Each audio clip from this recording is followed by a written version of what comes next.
Gentlemen, we are starting the debate on New Strategy Center, Black Sea and Balkan Security Forum. My name is Radu TUDOR. I'm a defense analyst for Antena 3 CNN Romania and a Jane's Defense Weekly correspondent in Romania. I am very pleased to present the panelists. I am very honored, ladies and gentlemen, to have here with me General Philip BREEDLOVE, the former Supreme Allied Commander of Europe, General Curtis Mike SCAPARROTTI, former Supreme Allied Commander in Europe, General Sir James Everard is the Honorary Chairman of the International Consultative Board of the New Strategy Center and the former Deputy Supreme Allied Commander, and Mr. BRZEZINSKI is a Senior Fellow for Scowcroft Center for Strategy and Security, Transatlantic Security Initiative to the Atlantic Council in the United States. The subject of our panel is the future of the American military footprint in Europe and NATO, from conventional posture to nuclear umbrella. Our panel will be 15 minutes shorter because we have that excellent opening with the new elected president, Nick Jordan, was here. So we are starting the debate with a video, a message coming from the US Congressman Mike Turner, a very, very good friend of Romania. After we will hear and watch Congressman Mike Turner, we will start with opening remarks, debate, and of course, I hope we will have time for Q&A session. So, opening the panel with the message coming from a GOP Congressman Mike Turner, a good friend of Romania.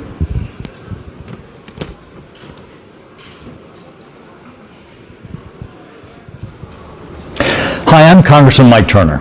It's an honor to join you for this important gathering in Bucharest. While I regret that I can't be with you in person, I'm grateful for the opportunity to speak about a region that is absolutely vital to transatlantic security, the Black Sea and the broader and eastern flank of NATO.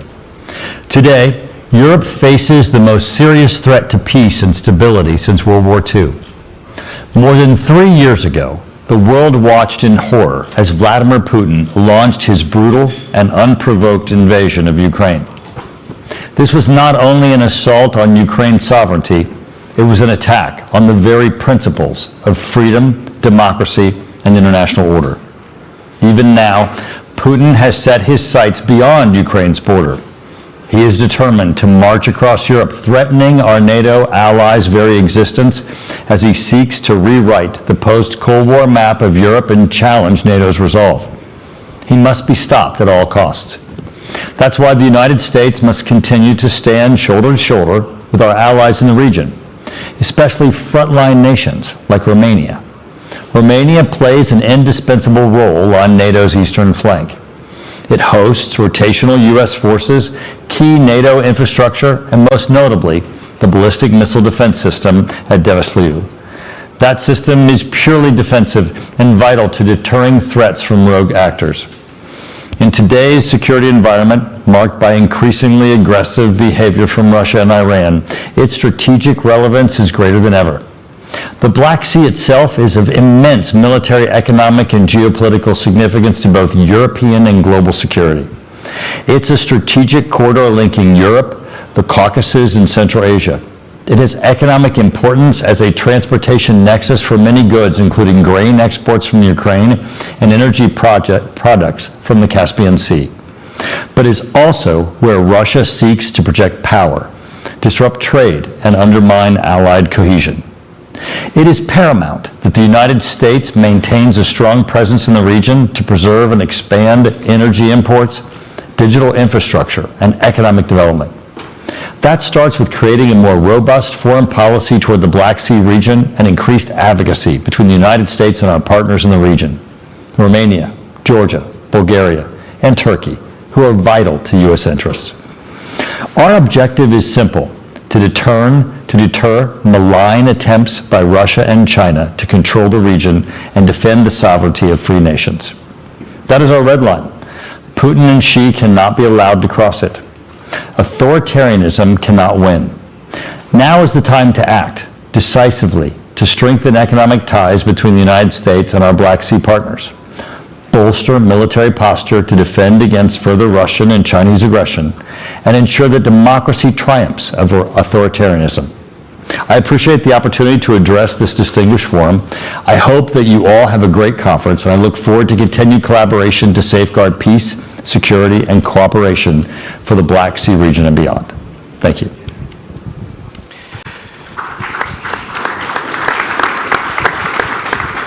I would like to thank the Republican Congressman Mike Turner for this message. General Philip BREEDLOVE, the floor is yours.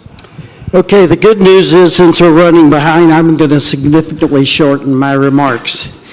I would open with, if anyone here this next couple of days or in the short future tells you they know what this administration is going to do in Europe, I suggest you put your pencil down and turn your recorder off. It seems that the possibilities, both positive and negative, change with almost every phone call and the outcome of those phone calls. It is clear to me and to many of you as we have talked, and I've been in now my 4th capital in 3 weeks, it is clear to me that we do not have a partner in Mr. Putin.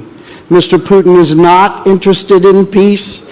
He is interested in carrying on his inhumane, immoral, and illegal war and benefiting from that same thing. And so we are going to have to learn to deal with that, and as more leaders come to that conclusion, then maybe we can get on with the kind of things we need to do here in Europe to be ready for Mr. Putin's current wars and the future wars that we know he envisions. I also like to remind folks that for all of the sort of language which wasn't pleasant during the first Trump administration, that American troop presence under Trump 1 grew. It was the result of the outcomes of the Wales summits and other decisions that NATO had made, but during those 4 years of that first administration, our troop presence in Europe grew. And so I caution that we wait and see a bit more how this is. But wait and see does not mean that we don't prepare for eventualities that could challenge us. It makes no sense to me, having served 8 times in Europe, it makes no sense to me that we would envision reducing ground presence in Europe. Scap, you will forgive me for this, but most agree that in Europe we are going to have a ground concerning problem.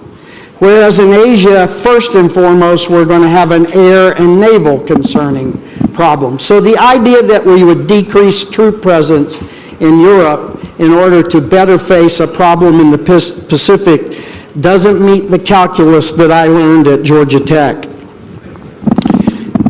Asia is going to be an issue. It's going to be our issue, our allies here in Europe, and it's going to be a U.S. issue, and we will eventually have to deal with it. In the short term, I think Asia will be a competitor for what I call critical enablers. And that is something that we need to talk about amongst ourselves here in Europe, is how we better prepare for stressed or reduced critical enablers that only America brings to the table. I was asked to make a short comment about nuclear posture and deterrence. I'm going to do this extremely quickly. I put deterrence in 4 buckets. 4 buckets. Strategic nuclear deterrence, I think, is sound. I think that both President Xi and President Putin understand America's preparation for strategic deterrence and in strategic deterrence. I think that tactical nuclear deterrence is deteriorating.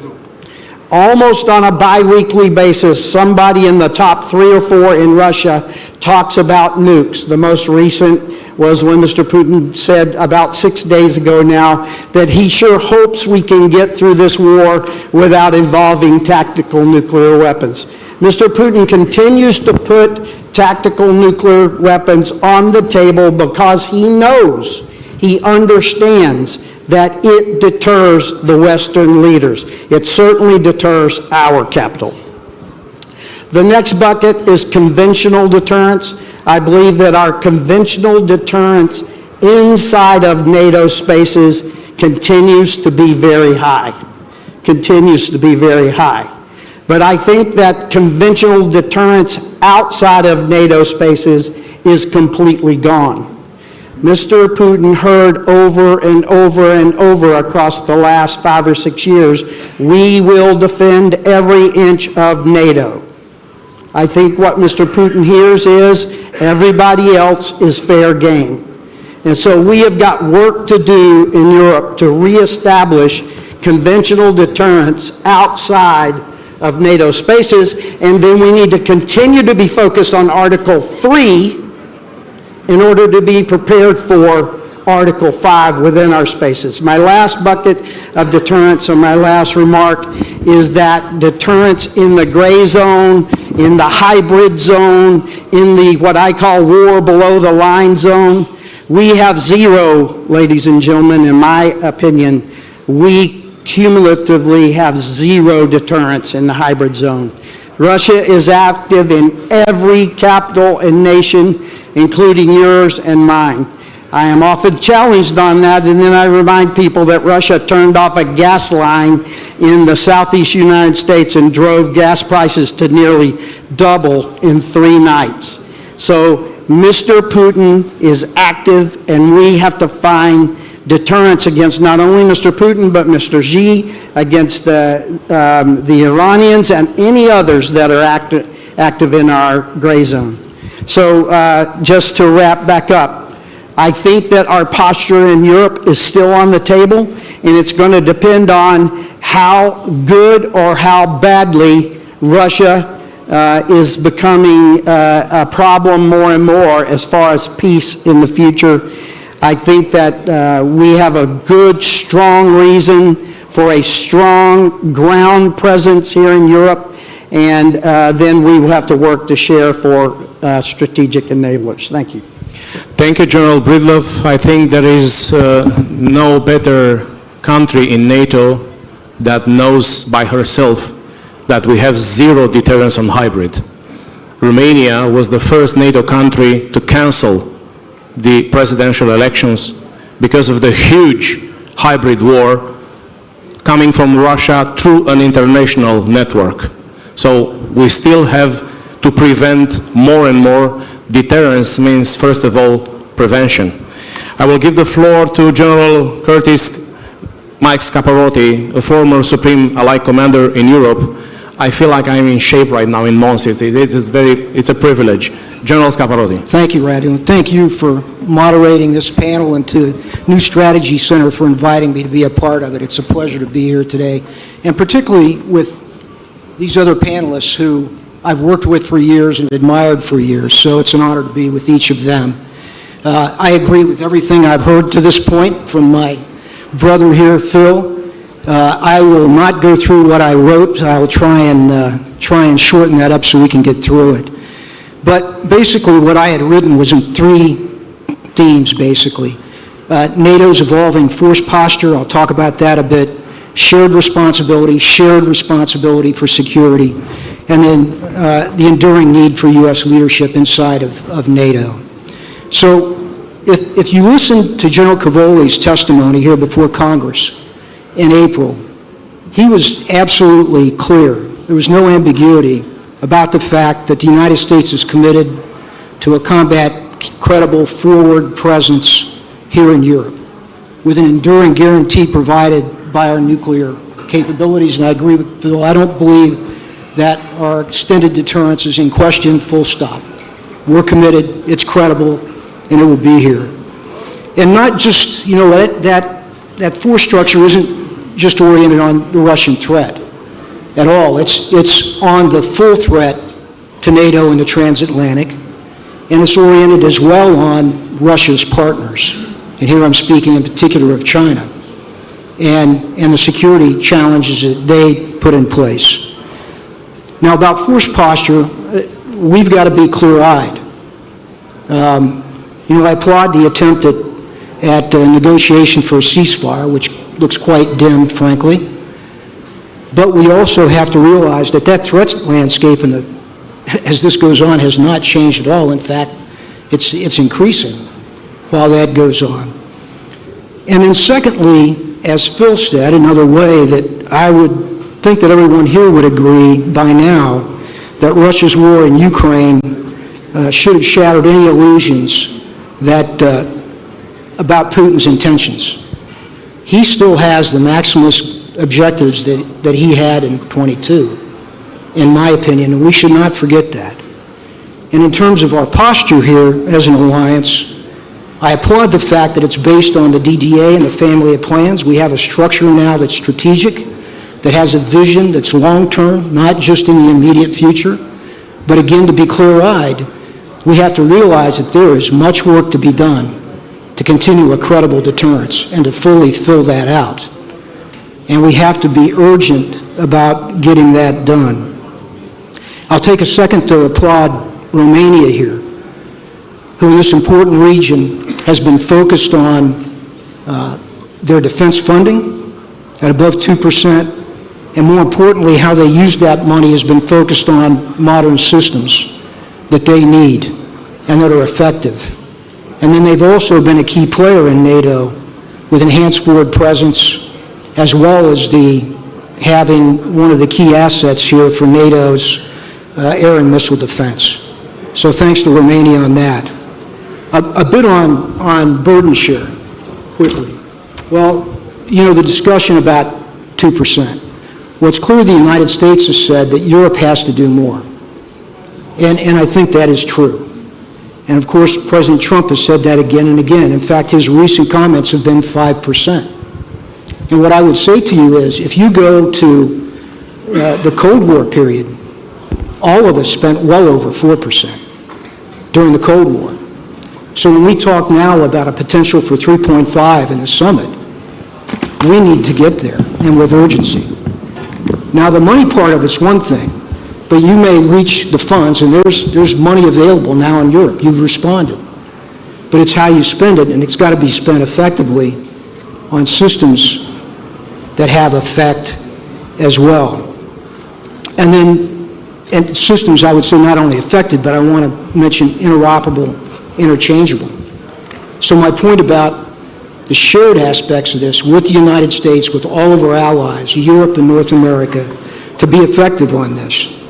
I include our shared industrial-based development. You know, I've heard the words of industrial autonomy here in Europe, or development of the industrial base for Europe. I would tell you, and I've talked to many European friends here, both in government and out, and I haven't had one say that they thought that Europe could do this alone, and certainly not in the time and speed that we have to produce it. So what I would say to you is not only the United States, but others, is it has to be shared development. We have to share our innovation. We have to break down barriers to do that, and that American industry is ready to come here to partner with Europe and even assist in innovation with the European prime in co-production. And we need to be open to that, and I would encourage you to be open to that. And then finally, in leadership in Europe, NATO works best when the United States, as a central nation, leads NATO. It's what binds NATO. And I say that because I believe that to be true. We must be committed here. We must retain leadership in NATO in order to move this forward. And our presence in Europe is certainly about defense and transatlantic, but it's also in the United States' interest to do so. Think about our presence here in Europe. You know, when I was at SACEUR, and I think Phil would tell you this, I was surprised when I took over to find that over 50% of the time in the operations center in EUCOM was spent helping other COCOMs. They weren't doing the work of EUCOM, they were doing the work of the other COCOMs, because Europe is such a central and strategic location. And the kind of support you give in base access, in overflight, in support monetarily, and just can't be replicated. And so again, the United States' interest is to be here as well, and it's not only for our interest, but global interest as well. So my point is that I believe that below the noise in the end, you will see America committed to Europe. And I also believe that the discussion you hear about the reduction in force, if there is some, it'll be limited. And I would say it would be limited, but it'll be also in cooperation with NATO, in that we can work our way through that dangerous period of transition, if there is one, so that we do it smart. But I don't believe it'll be great. As Phil said, from a ground perspective, I personally, Mr. Scapparotti, I don't believe there's a need to reduce ground structure in order to help in the Pacific. I don't believe that. And I've been through all the war games, 2 wars at a time, et cetera. And I believe in the end, the United States will be here. And so, thank you for the opportunity to speak.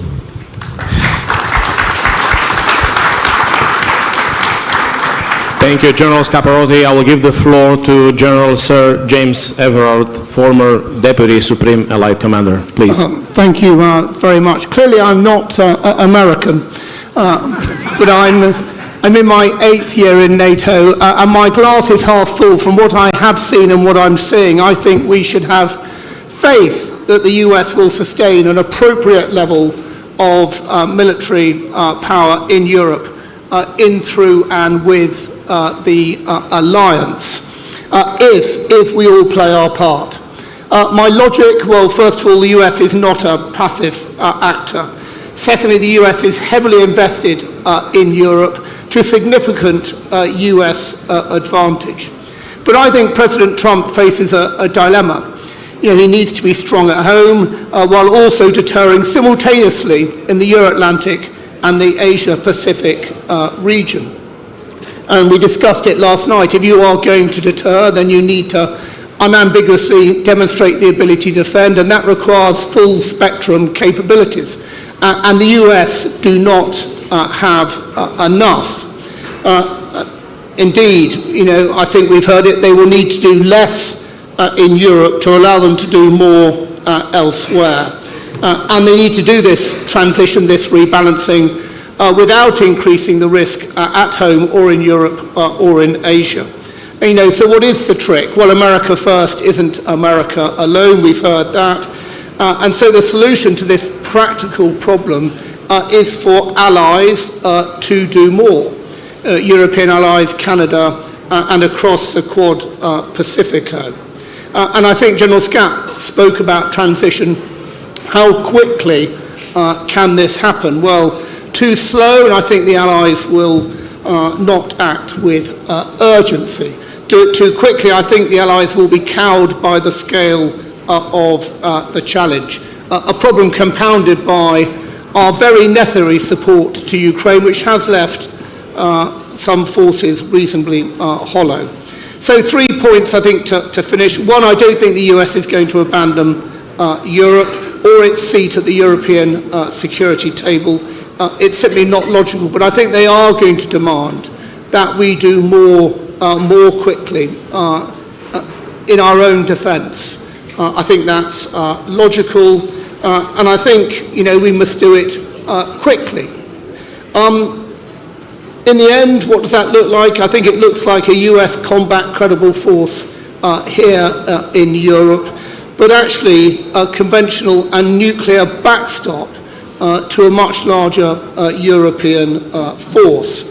Secondly, we know what this force looks like. I think work through the NATO defence planning process to identify SACEUR's minimum capability requirements. You know, we know what we need, and these targets have been apportioned out to allies. They just need to get on and deliver them more quickly. And I totally agree with General Scap that cooperation, collaboration, co-production, I think, is the answer. And I agree, 3.5 to 5%. If you get your calculator out, my math tells you is what you need. Last point, allies are already significantly stronger than they were even a year ago, 5 years ago. But buying equipment and buying ammunition is not enough. I think we stand or fall together based on our ability to conduct a theatre-wide multi-domain campaign. And not all allies are ready to play their part in that. And all of us need to learn our lessons and accelerate our ability in the areas of interoperability, survivability, integration of FARs, and indeed in battlefield management. And I'm just come from Steadfast Deterrence, where we are giving Maven Smart Systems its first run out between US Army, Europe and NATO. I think final point for me, I think Europe has to still ask itself why it is taking the US to force us to do more for our own defence. Something doesn't quite work there. But I do think in 5 years' time, if you have established some form of global deterrence and Europe is stronger and more capable of standing on its own feet with a reduced amount of US support, then we'll be pleased. Thank you. Sir, thank you.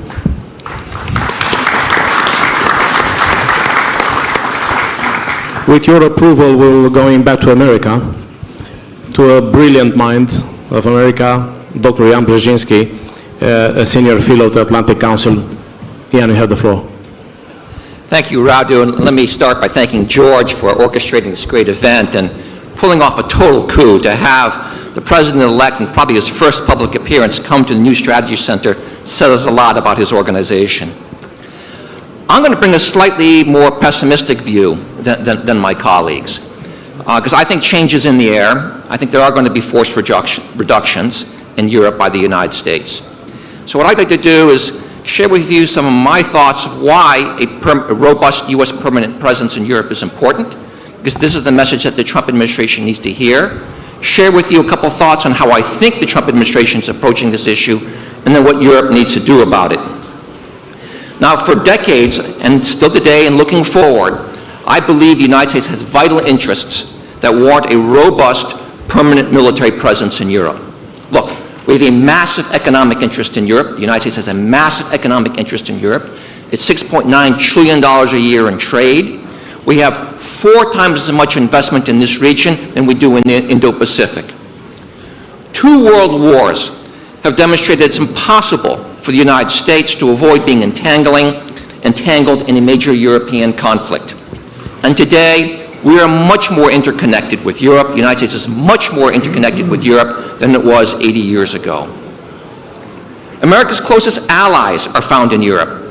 When I served in government, I saw firsthand how it was European allies who were the first to stand with the United States in Afghanistan and Iraq, regardless of what they thought about the rationale behind those missions.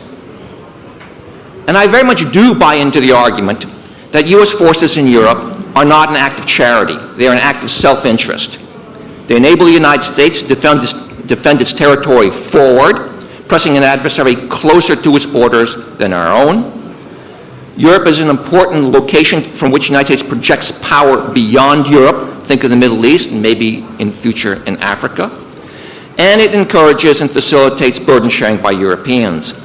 And on that point, burden sharing just isn't an allocation of responsibilities when it comes down to deterrence and defense. It's about creating forces that can fight effectively together.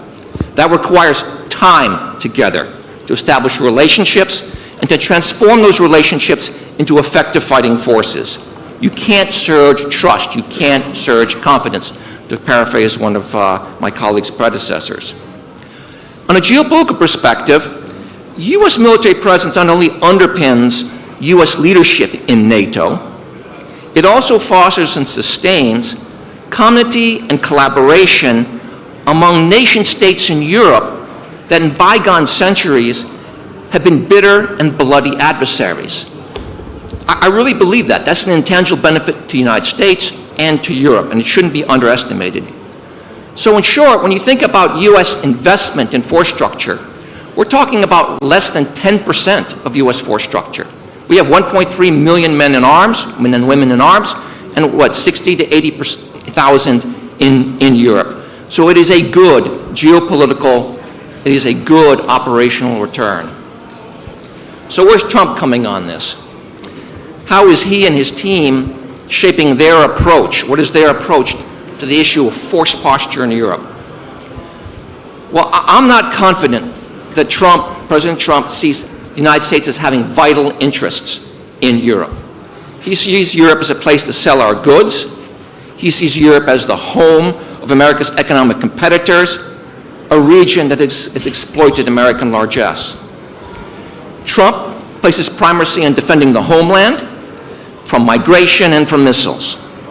His national security team is dominated by Indo-Pak primacists or nativists, and that leads to a consensus that places migration, drug trafficking, and China as higher threats than Russia. So possibly there is a global force posture review now underway at the Department of Defense. Secretary of Hegseth has said he's going to launch one. He said that when he visited Poland shortly after Trump's inauguration. Maybe it hasn't kicked off. If it hasn't, it's going to kick off. And a key driver of that posture will be a determination to have Europe carry primary responsibility for the security of this continent. That's clearly evident in the way Trump is approaching the transatlantic community's response to Russia's invasion of Ukraine. And there's some key indicators. The SecDef in his interim strategic guidance, which was issued, I think, in early February, mid-February, deemed that the United States has to accept increased risk in Europe. That's code for force posture reductions. He issued guidance to the services to reallocate $50 billion for top priorities, including Iron Dome and border security. But he did protect 17 realms from those sort of cutbacks. And they included monies that go to the COCOMs, including Indo-PACOM, NORTHCOM, STRATCOM. EUCOM was not on that list. And on April 30th, the Secretary of Defense issued guidance to the Secretary of the Army, and I'll quote it. The Secretary of the Army was tasked to, quote, realign forces strategically to optimize deterrence and rapid deployment, comma, above all, to defend the American homeland and to deter China and the Indo-Pacific. So force posture review, and I would argue reductions are en route. Now there's one black swan when it comes down to Europe, and that could be a possible U.S. role in backstopping some sort of European force that either is a peacekeeping force or deterrent force in Ukraine. That could significantly alter the magnitude and structure of any force reductions. So how should Europe respond? Well, the wrong reaction is overreaction, whining, stomping off and declaring strategic autonomy. Instead, you need to be steely and calmly articulate the benefits of sustaining U.S. presence in Europe as a key to avoiding a wider war, a war that would inevitably entangle the United States, because a wider entangling war is what Trump fears the most. And of course, Europe has to aggressively address the shortcomings of its own force posture. Indeed, that's one of the dynamics that drove Trump into his current position. Then also you have to think long term. If these reductions do in fact occur, you have to ensure that the United States will have an opportunity to recalibrate after Trump. And I say that because I think Trump is an aberration in U.S. national security policy, and that Europe should take the long bet on the transatlantic security relationship. Thank you.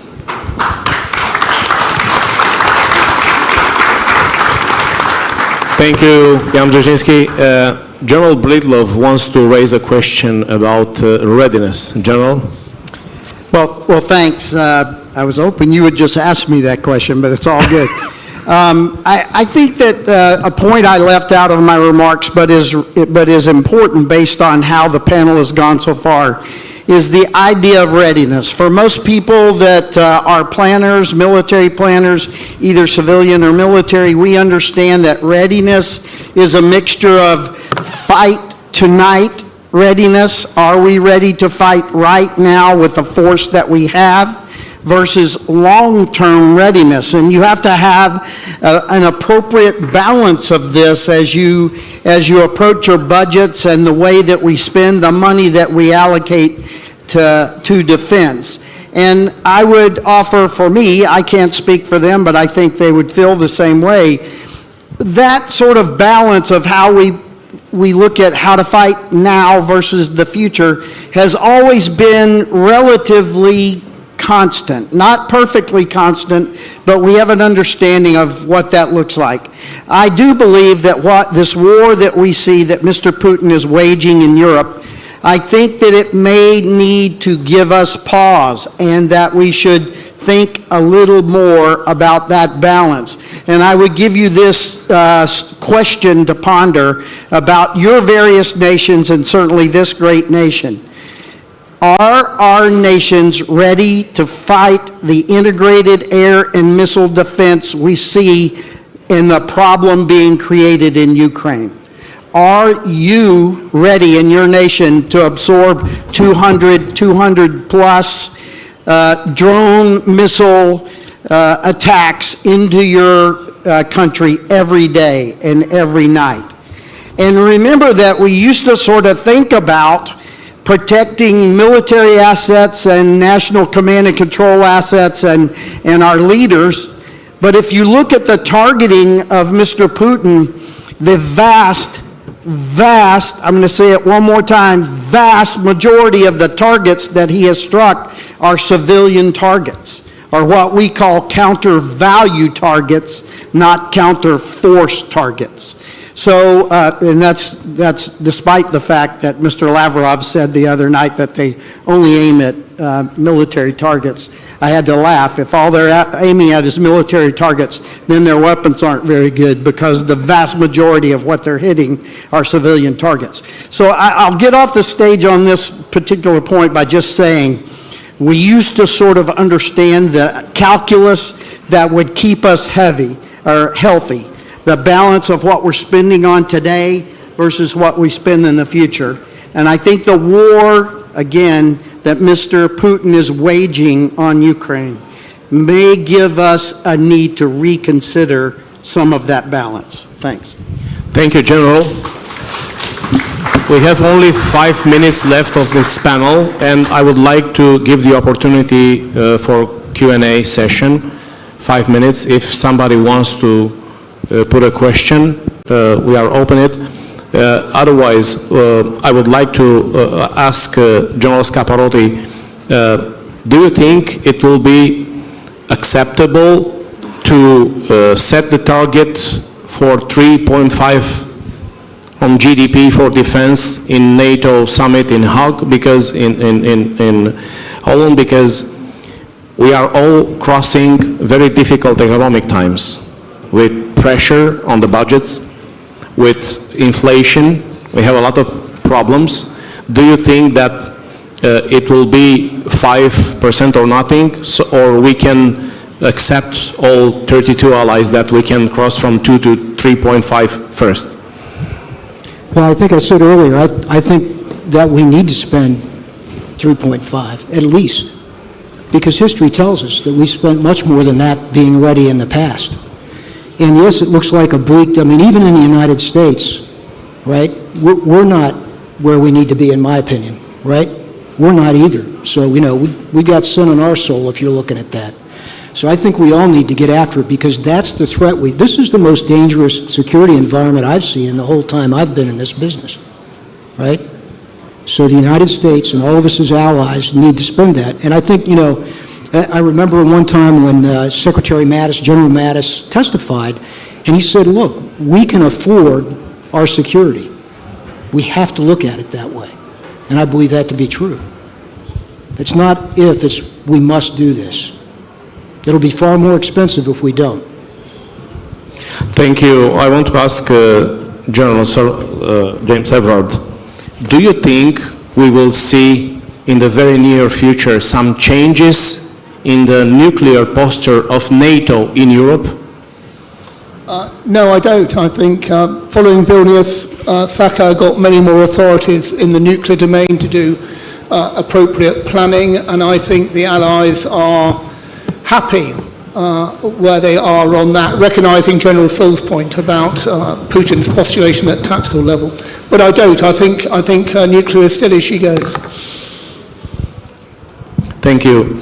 Jan Brzezinski, what should countries in the NATO eastern flank do if the US administration will decide to withdraw some troops? And we have the case of Romania.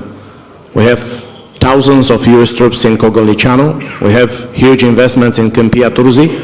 We have more than $1 billion invested in BMD site in Deveselu. So our security here on the forefront of the aggressive Russia, the US presence is critical, is essential. What should we do if the US administration will decide to withdraw the troops? Well, the sad fact is that when it comes down to force posture reductions or cost savings, the easiest and quickest thing that the Trump administration can do is to hit our rotational presences, and that, of course, is in this part of the world. So I share the concern of that being a possibility. I'm not quite convinced to go to zero, but I think it'll be a hit, operational hit. So the question so much isn't what should Central Europe do, because I think Central Europeans are taking defense seriously. They've increased their spending, they're increasing their force structure capabilities. Of course, that has to be accelerated. I think the question is, what does Europe have to do? And I'd like to see more West European forces in this part of the world. You know, for me, it's a bit galling as an American to see us go from a base force, base permanent presence in Europe from roughly 60,000 up to 110, 115,000 at one time. Today, I think it's about 80,000. So we had between 20 and 40, 50,000 troops in addition to our permanent presence to defend this part of the world. How many West European troops are there in Central and Eastern Europe? A quarter of that? Less than that? Western Europe needs to stand up. And you know, they need to do that anyway. They need to deploy more here to this region, whether or not the United States withdraws its forces from Europe. There needs to be more West European presence in this part of Europe. Thank you. This will end our great panel. From my point of view, I want you to applaud the great panelists we had today.